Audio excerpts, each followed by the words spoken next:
Se você abrir o calendário oficial de Ouro Preto, vai ver que a cidade comemora seu aniversário no dia 8 de julho.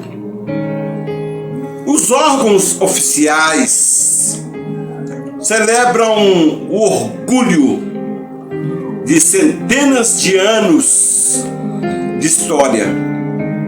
Mas, se você começar a conversar com historiadores ou olhar os documentos antigos da região, vai descobrir algo intrigante.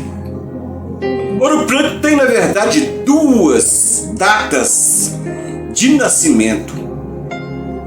Ouro Preto tem, na verdade, duas datas. E mais estranho ainda, na data oficial de 8 de julho, Ouro Preto não virou uma cidade.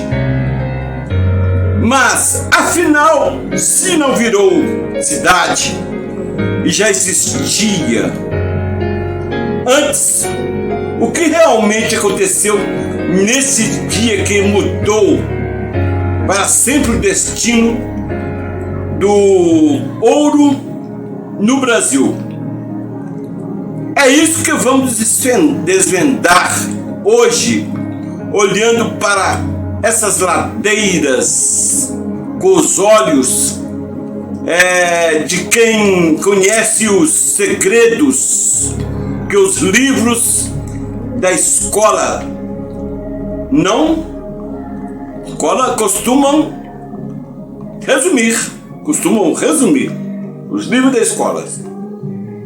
Para entender o nó dessa história, precisamos voltar no tempo, mas especificamente para o dia 24 de junho de 1698. Imagine o cenário: uma mata fechada, ladeiras ribanceiras e um grupo de bandeirantes liderados por Antônio Dias e pelo Padre Faria. Eles subiram a serra, cansados, mas obstinados. Foi nesse dia de junho que eles cravaram a bandeira e fundaram os primeiros arraiais mineradores da região.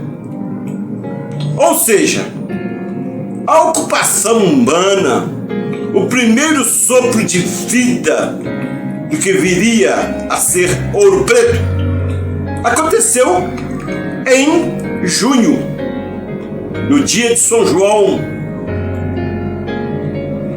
Se o nascimento físico e geográfico aconteceu ali, por que a festa oficial foi empurrada para o mês seguinte, no dia 8 de julho?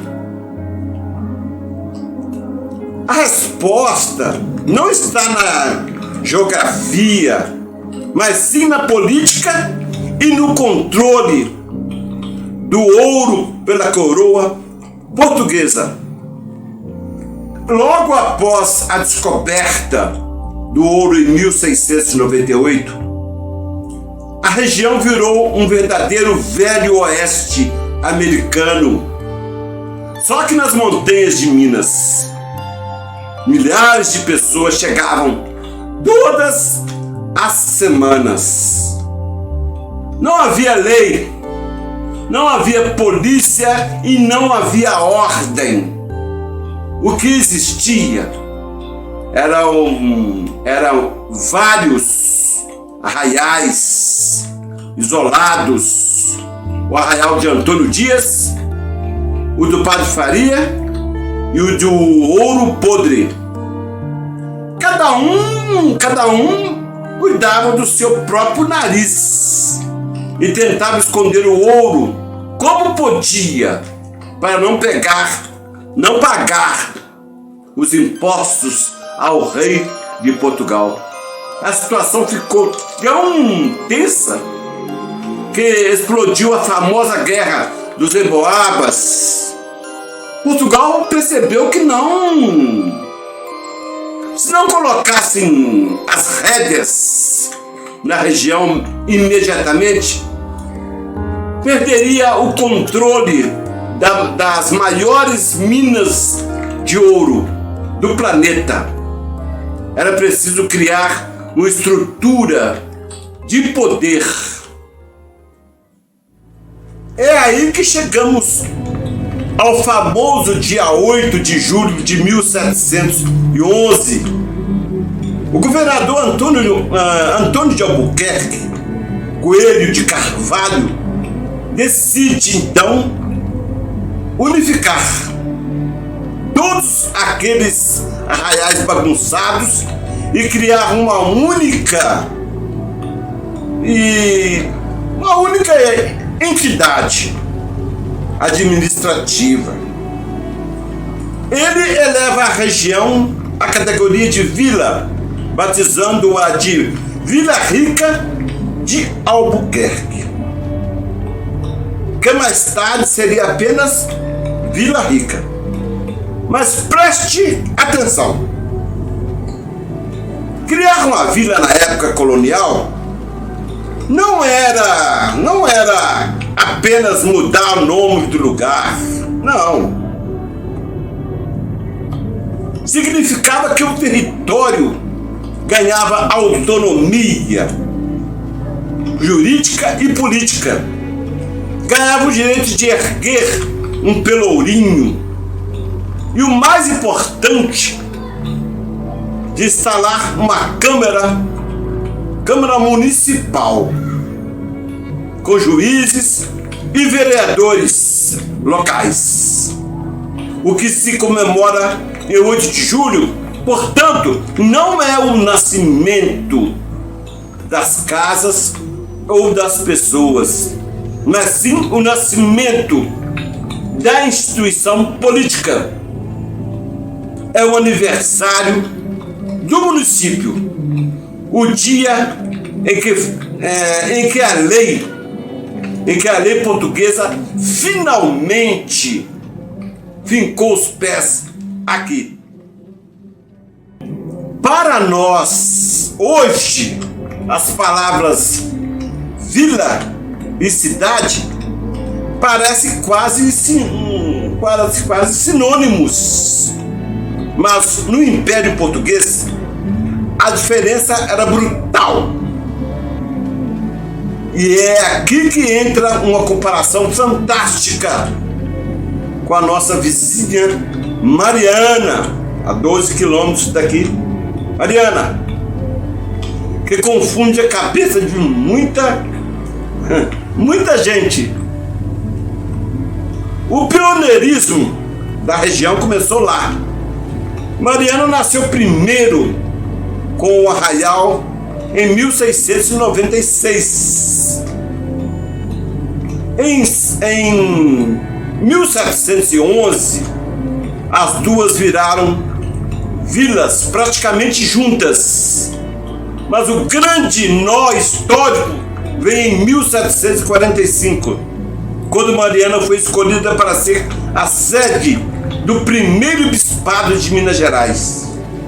E por isso recebeu o cobiçado título de cidade. Mariana é considerada a primeira cidade de Minas, porque ela puxa a sua idade desde a sua fundação, lá atrás, 1696. Enquanto isso, Vila Rica, que era muito maior, mais rica, e é capital da capitania desde 1720, continuou sendo legalmente apenas uma vila.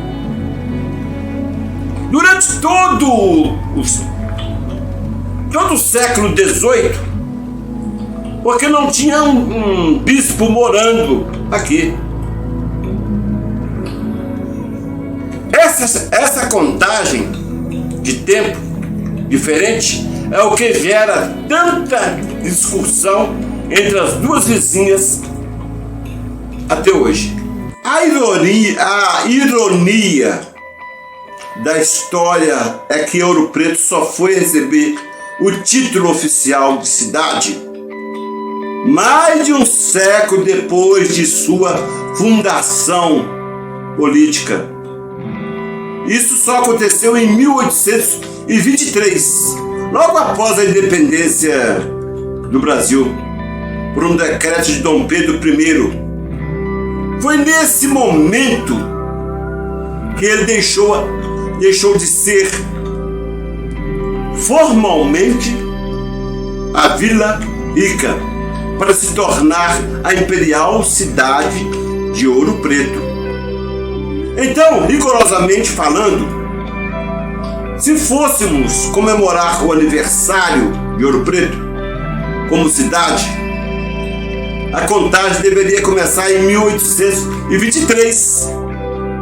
Mas a historiografia oficial prefere abraçar o ano de 1711 porque ele marca o início da nossa jornada de autonomia.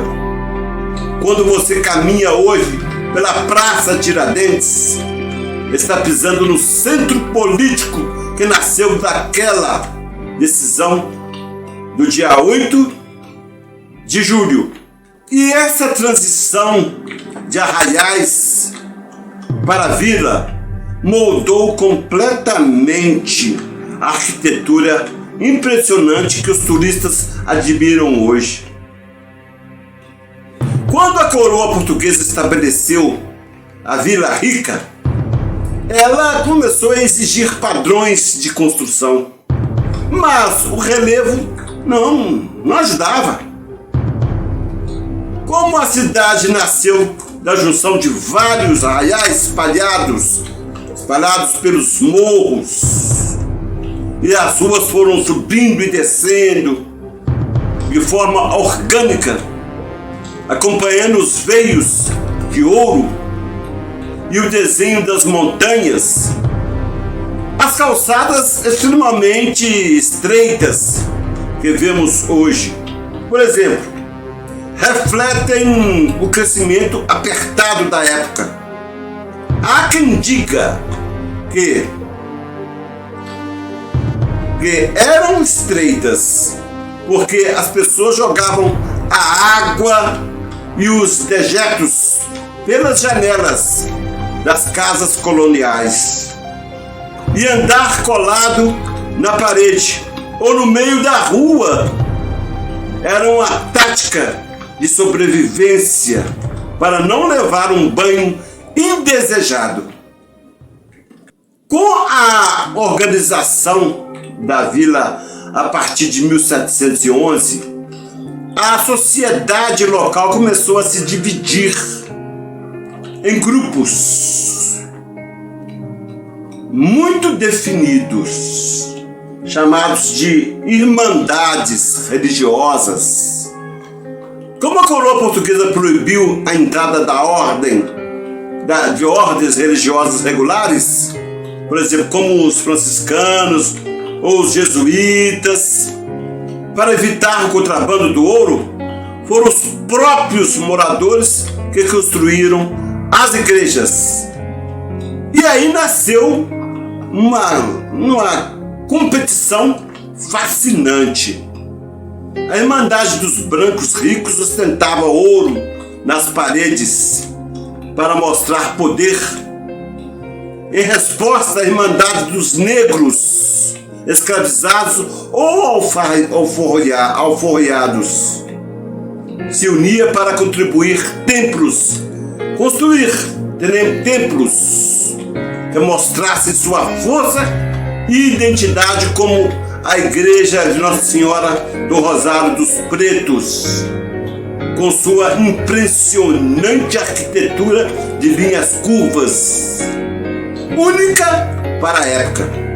A Vila Rica era um caldeirão de disputas sociais transformadas em arte barroca. Toda essa riqueza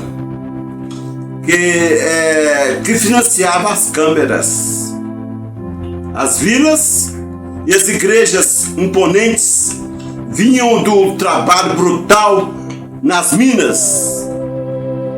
Mas o ser humano sempre encontra caminhos para a resistência.